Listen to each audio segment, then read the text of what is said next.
വ്യക്തിയാണെങ്കിൽ കൈയിങ്ങനെ മലർത്തിപ്പിടിച്ച് ദൈവമേ കാത്തുകൊള്ളുക, അങ്ങനെയും വിവരിക്കുക. നിങ്ങളേത് ലെവലിലാണോ, നമ്മളേത് ലെവലിലാണോ, ആ ലെവലിൽ വിവരിക്കാൻ സാധിക്കുന്നൊരു മന്ത്രമാണ് 18 വരികളുള്ള ഈശാവാസ്യോപനിഷത്തും 10 വരികളുള്ള 10 ശ്ലോകങ്ങളുള്ള ദൈവദശകവും. 18 മന്ത്രങ്ങളാണ് ഈശാവാസ്യോപനിഷത്ത്. ഒരിക്കൽ പഠിച്ചാൽ ജീവിതത്തിലെ 18 വികാരങ്ങളും അതിനകത്തുണ്ട്. ആ ഈശാവാസ്യോപനിഷത്തിലെ 17-18 മന്ത്രങ്ങൾ മാത്രമേ ശ്മശാനത്തില് ചിത കത്തിക്കുന്നതിന് മുമ്പ് ചൊല്ലാൻ പാടുള്ളൂ. വേദത്തിലെ 2 മന്ത്രങ്ങൾ ചിതയിൽ ചൊല്ലുന്നത് അത്രയും ഉജ്ജ്വലമാണ് ഈശാവാസ്യോപനിഷത്ത്. യജുർവേദത്തിന്റെ 40-ാം അധ്യായമായ ഉപനിഷത്ത് ശ്രീനാരായണ ഗുരുദേവൻ ഇതിന് മാത്രം വ്യാഖ്യാനം എഴുതിയിട്ടുണ്ട്. അത് ഇൻസ്റ്റിറ്റ്യൂട്ട് പബ്ലിഷ് ചെയ്തിട്ടുണ്ട്. ഇവിടെ ഉണ്ടോന്ന് എനിക്ക് അറിഞ്ഞൂടാ, തീർന്നു പോയോന്ന്. ഈശാവാസ്യോപനിഷത്തിന് ഗുരുദേവൻ വ്യാഖ്യാനം നല്ല രീതിയിൽ എഴുതിയിട്ടുണ്ട്. അതേപോലെ ദൈവദശകത്തിനും എങ്ങനെ വേണമെങ്കിലും നമുക്ക് വ്യാഖ്യാനിക്കാം, എങ്ങനെ വേണമെങ്കിലും വിവരിക്കാം. ഒരഭ്യർത്ഥന മാത്രമേ എൻ്റെ മുമ്പിലുള്ള നിങ്ങളോട് എനിക്കുള്ളൂ. ഗുരുദേവനെ കുറിച്ച് പഠിക്കുക. ഏത് ശ്ലോകം ചൊല്ലുമ്പോഴും ഏത് വരി ചൊല്ലുമ്പോഴും അർത്ഥവും കൂടി അറിഞ്ഞ് ചൊല്ലാൻ ശ്രമിക്കുക. അർത്ഥവും കൂടി നല്ല രീതിയിലുണ്ട്, നല്ല വരികളുണ്ട്.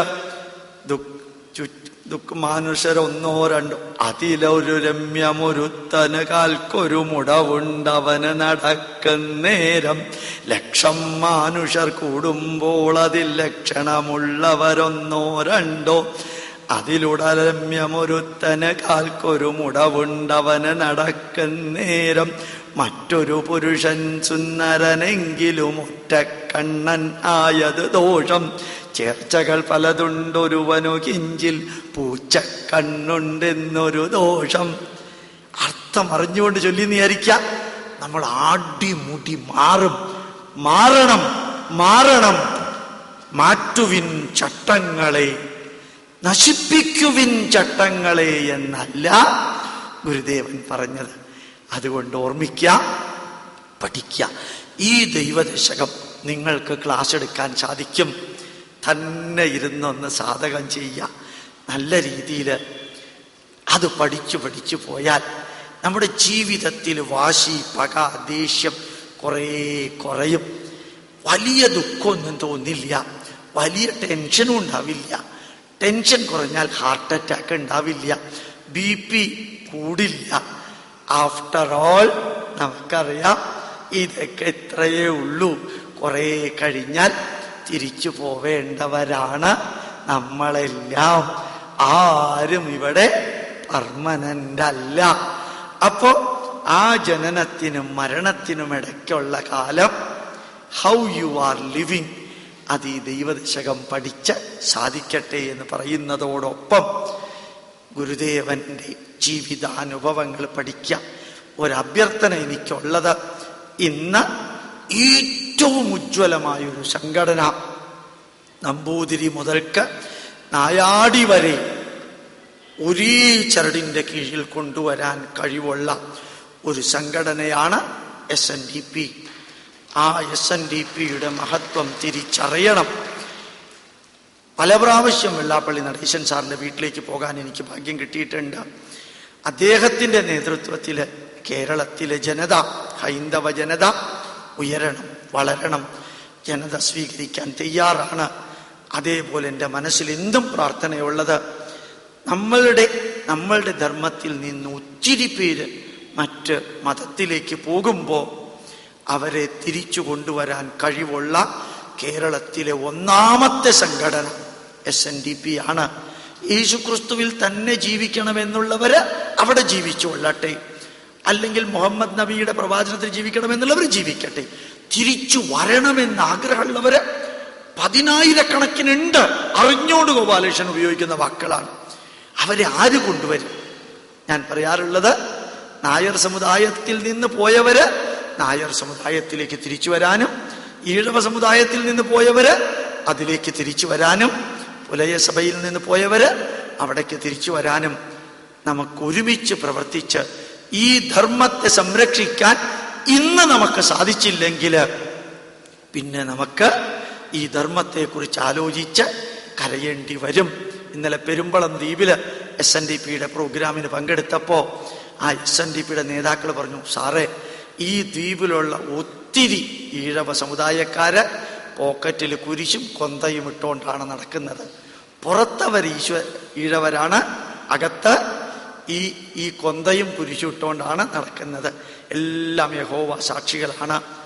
ഞാൻ ശരിക്കിതെല്ലാം പറഞ്ഞു. എനിക്ക് നിങ്ങളോടും പറയാനുള്ളത് ഒന്ന് മാത്രം, ഈ ധർമ്മത്തെ സംരക്ഷിക്കാൻ എനിക്കും നിങ്ങൾക്കും സാധിച്ചില്ല എങ്കിൽ ഇനിയൊരു അവതാരം വന്ന് ഈ ധർമ്മത്തെ സംരക്ഷിക്കുമെന്ന് ധരിക്കരുത്. ഒരു കാര്യം ഉറപ്പാ, ജോൺ ബ്രിട്ടാസ് ആണ് നിലനിൽക്കേണ്ടതെങ്കിൽ ജോൺ ബ്രിട്ടാസ് നിലനിൽക്കും. അതല്ല മാതാ അമൃതാനന്ദമയ്യാണ് നിലനിൽക്കേണ്ടതെങ്കിൽ അമൃതാനന്ദമയി നിലനിൽക്കും. ചുംബനമാണ് നിരന്തരം തുടരേണ്ടതെങ്കിൽ ചുംബനം നിലനിൽക്കും. ചുംബനത്തെ തകർത്തവര് അല്ലെങ്കിൽ തടുത്തവര് ആയിട്ടുള്ള നന്മ നിറഞ്ഞ വ്യക്തികൾ, ശാരീരികമായിട്ട് തടുത്തവരെ കുറിച്ചല്ല ഞാൻ പറഞ്ഞത്, ശാരീരികമായിട്ട് പ്രതിരോധിച്ചവരെ കുറിച്ചല്ല ഞാൻ പറഞ്ഞത്.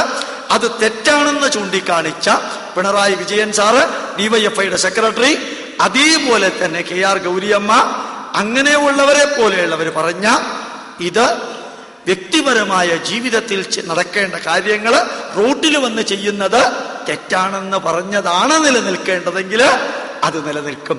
അപ്പൊ നന്മകൾ നിലനിർത്താൻ പ്രകൃതിക്ക് പ്രകൃതിയുടേതായിട്ടുള്ള ഒരു വഴിയുണ്ട്. അതേ സമയത്ത് ഈ പാണ്ഡവര് ഹസ്തിനപുരം ഭരിക്കാനും അധർമ്മത്തെ ഇല്ലാതെയാക്കാനും ശ്രീകൃഷ്ണൻ പാണ്ഡവർക്ക് നേതൃത്വമേ നൽകിയുള്ളൂ. ശ്രീകൃഷ്ണൻ യുദ്ധം ചെയ്തില്ല. അപ്പൊ നമ്മുടെ ധർമ്മത്തെ സംരക്ഷിക്കാൻ ഇനി ഒരു ഈശ്വരൻ വന്ന് സംരക്ഷിക്കുമെന്ന് ധരിക്കുന്നതിന് പകരം നമ്മുടെ മനസ്സിനകത്ത് ആ ഈശ്വരീയമായ നന്മകള് വെച്ചുകൊണ്ട് പ്രവർത്തിക്കാൻ സാധിക്കട്ടെ. ഏതാവശ്യത്തിനും കഴുത്തിൽ പൂണൂലിട്ടുകൊണ്ട് തന്നെ ഗോപാലകൃഷ്ണൻ ഉണ്ടാവുമെന്ന് ഉറപ്പിച്ചു പറഞ്ഞുകൊണ്ട് ഏത് പാതിരാത്രിക്ക് വിളിച്ചാലും ഗോപാലകൃഷ്ണൻ വരാൻ തയ്യാറാണെന്ന് പറഞ്ഞുകൊണ്ട് ഈ ധന്യമായ ഈ വേദിയില് ഇങ്ങനെ ക്ലാസ് എടുക്കാൻ സാധിച്ചതില്, വാക്കുകൾ കൊണ്ട് വിവരിക്കാൻ സാധിക്കുന്നതിൽ അപ്പുറത്തുള്ള സന്തോഷമുണ്ട്. ഒന്ന് രണ്ട് ചെറിയ കാര്യങ്ങള് നിങ്ങൾക്ക് സമയമുണ്ടെങ്കിൽ ഈ മാസം 26, 27, 28 തീയതികളില്, ഇന്ന് 24ആണ്, 26, 27, 28 തീയതികളില് തൃശ്ശൂര് കേച്ചേരിക്കടുത്ത് മഴുവഞ്ചേരി എന്ന സ്ഥലത്ത് ഇൻസ്റ്റിറ്റ്യൂട്ടിന്റെ സ്ഥാപനത്തില് രാവിലെ 8 മുതൽക്ക് വൈകുന്നേരം 8 വരെ 3 ദിവസവും 12 മണിക്കൂർ വീതം എന്റെ ക്ലാസ് സനാതന ധർമ്മത്തെ കുറിച്ചുണ്ട്. സാധിക്കുമെങ്കിൽ വരിക. ഇവിടെ അക്കോമഡേഷൻ ഉണ്ട്, എല്ലാം ഉണ്ട്. 12 മണിക്കൂറാണ്, 36 മണിക്കൂർ 3 ദിവസവും എന്റെ ക്ലാസ് ഉണ്ടായിരിക്കും. പ്രത്യേകിച്ച് ഫോർമാലിറ്റി ഒന്നുമില്ല, അവിടെ സൗകര്യമാണ്. 2, ഈ പാലക്കാട് നടക്കുന്ന പ്രഭാഷണങ്ങളെ കുറിച്ചുള്ള അറിവ് നിങ്ങളുടെ മൊബൈൽ ഫോണിൽ കിട്ടണമെങ്കിൽ പുറത്തൊരു സ്ലിപ്പ് വെച്ചിട്ടുണ്ട്. അതിൽ നിങ്ങളുടെ മൊബൈൽ നമ്പറും ഇമെയിലും എഴുതിയിടുകയാണെങ്കിൽ നിങ്ങൾക്ക് ഈ പാലക്കാട് ഏത് പ്രോഗ്രാം നടക്കുന്നുണ്ടെങ്കിലും അതിന്റെ ഇൻഫർമേഷൻ ലഭിക്കുമെന്ന് പറഞ്ഞുകൊണ്ട്, മൂന്നാമത്തേത് കുറെ പുസ്തകങ്ങൾ അവിടെയുണ്ട്.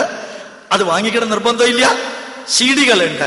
പരമാവധി കോപ്പി എടുത്ത് വാങ്ങിക്കുന്നവർ മറ്റുള്ളവർക്ക് കൊടുക്കാനുള്ള മഹായജ്ഞത്തിൽ പങ്കെടുക്കണമെന്ന് പ്രാർത്ഥിച്ചുകൊണ്ട് ഈ ദൈവദശകത്തിന്റെ ശതാബ്ദി 100ാം വാർഷികം അത് അർഹിക്കുന്ന പ്രാധാന്യത്തോടു കൂടി ആചരിച്ച ഈ വലിയ സംഘടനയിലെ ഒരൊറ്റ വ്യക്തി പോലും കോട്ടുവായ വിടാതെ, ഒരൊറ്റ വ്യക്തി പോലും വാച്ചു നോക്കാതെ ഇത്രയും സമയം ഇവിടെ ഇരുന്ന് ആ ഗുരുദേവന്റെ പാദങ്ങളിൽ നിങ്ങളുടെ ഭക്തിയും ശ്രദ്ധയും സമർപ്പിച്ച് ഇരുന്ന് ഇത് കേട്ട ഇതിന്റെ സംഘാടകരോടും അവരുടെ കുടുംബാംഗങ്ങളോടും നിങ്ങളോടും നിങ്ങളുടെ കുടുംബാംഗങ്ങളോടും ഒരു വർക്കിംഗ് ഡേ ആയ ഇന്ന് ഈ ഹാള് മുകളിലും ചുവട്ടിലും നിറച്ച് അഡീഷണൽ കസേര കൊണ്ടുവന്ന് ഇത് ഇടിച്ചു എങ്കിൽ നിങ്ങളുടെ ശക്തിക്ക് മുമ്പില്, നിങ്ങളുടെ ഭക്തിക്ക് മുമ്പില്, നിങ്ങളുടെ യുക്തിക്ക് മുമ്പില്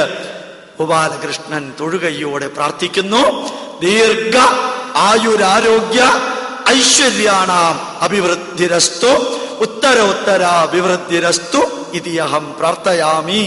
ദീർഘായുസ്സും ആരോഗ്യവും ഐശ്വര്യവും സമ്പൽ സമൃദ്ധിയും ശ്രീനാരായണ ഗുരുദേവനും ജഗതീശ്വരനും നിങ്ങൾക്ക് നിങ്ങളുടെ കുടുംബാംഗങ്ങൾക്ക് നൽകട്ടെ എന്ന് പ്രാർത്ഥിച്ചുകൊണ്ട് പ്രണാമം.